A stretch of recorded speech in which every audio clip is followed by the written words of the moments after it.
রামনবমী সবথেকে গুরুত্বপূর্ণ একটি হিন্দু উৎসব। এই উৎসবটি চৈত্র মাসের শুক্লপক্ষের নবমী তিথিতে পালিত হয়ে থাকে।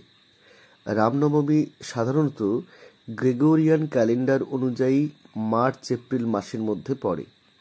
কিন্তু জানেন কি, কেন হিন্দুরা রামনবমী এত জাঁকজমকভাবে পালন করেন?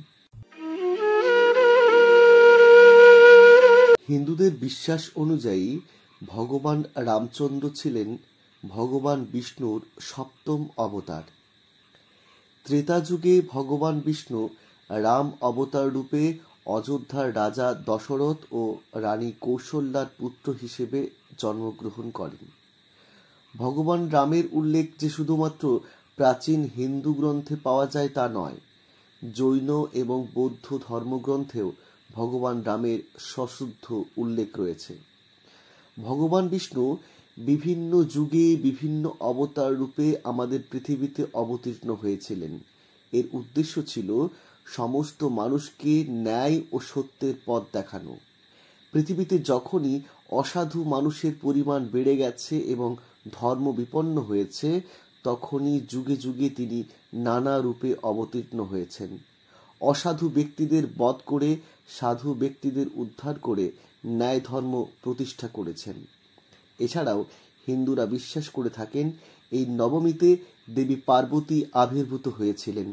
তাই দিনটিকে সনাতন ধর্মের মানুষেরা বিশ্ব মাতৃ দিবস হিসেবেও পালন করে থাকেন। বিভিন্ন হিন্দু শাস্ত্রে রামচন্দ্রকে আদর্শ মানব ও রাজপুরুষ হিসেবে বিবেচনা করা হয়। তিনি ছিলেন জনপ্রিয়, সাহসী, দয়ালু, ন্যায়পরায়ণ, বুদ্ধিমান, ধৈর্যশীল, প্রেমময়, বাধ্য এবং কর্তব্যপরায়ণ। ভগবান রামের পুজো সবসময় তার স্ত্রী সীতা, ভাই লক্ষ্মণ এবং ভক্ত হনুমানের সাথে করা হয়।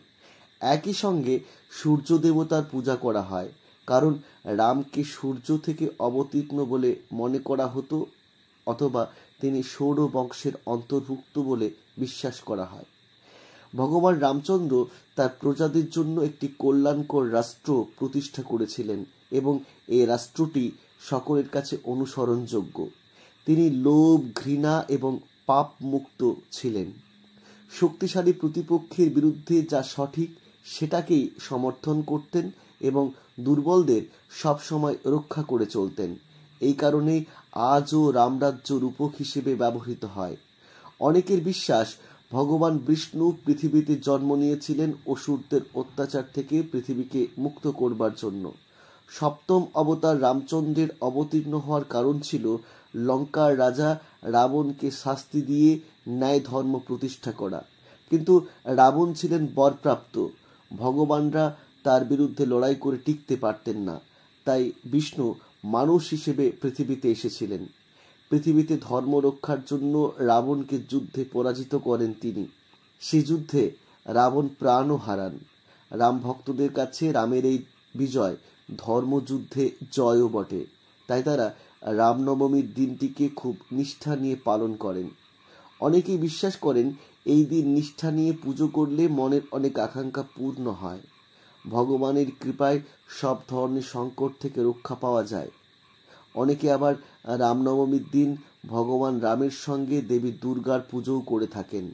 সেক্ষেত্রে সব ধরনের বিপদ থেকে রক্ষা পাওয়া যায় বলেও বিশ্বাস করেন অনেকে।